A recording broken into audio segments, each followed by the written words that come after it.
They lied to the American people because Joe Biden's campaign operatives called their friends in the national security state and said, hey, Trump is attacking Joe Biden on Hunter's foreign exploits and saying basically he's exploiting his relationships, corruption, all this other stuff going on. And President Biden needs something that he can point to in the next debate that's coming up in it's like 10 days or 2 weeks.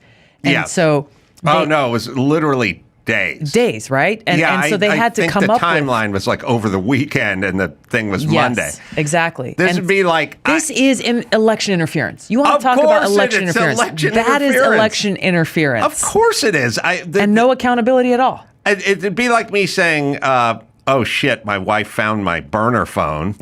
Now, Dr. Drew, I need you to get me 51 clinical psychologists to write down that I would never cheat on anyone. Right. Now, make that thing.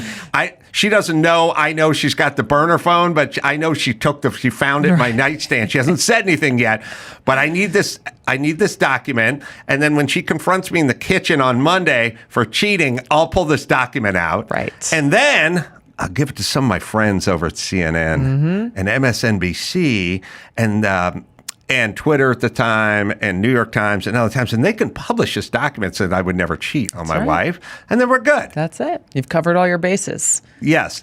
This is election interference. Yeah. People got so mired in, ballot harvesting and, hanging chads and, all the electronics. No, this is election interference. Yes. Straight away with these former CIA, FBI guys who are still they're welcome on CNN any day of the week to sit and bloviate about whatever the latest thing is. A lot of them get paid to do it. Right. And they actually said that, 18% or something would have changed their vote had they whatever.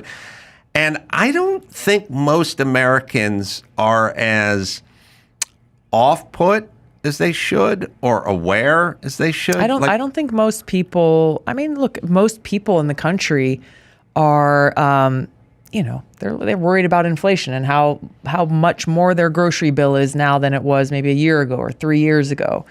People are paying attention to what's going on in schools and the fact I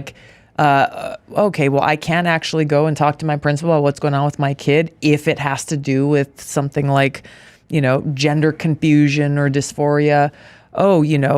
There is an uptick of crime on our streets and people are getting, carjacked left and right. People are busy and trying to survive and trying to keep their family well and healthy. And so I think that most people are not aware because in my experience, the more people become aware, the more frustrated and angry they are. That we are being treated this way. Check out my book, For Love of Country, for sale right now at tulsigabbard.com. And you can also pre-order the audiobook that I narrated on Audible.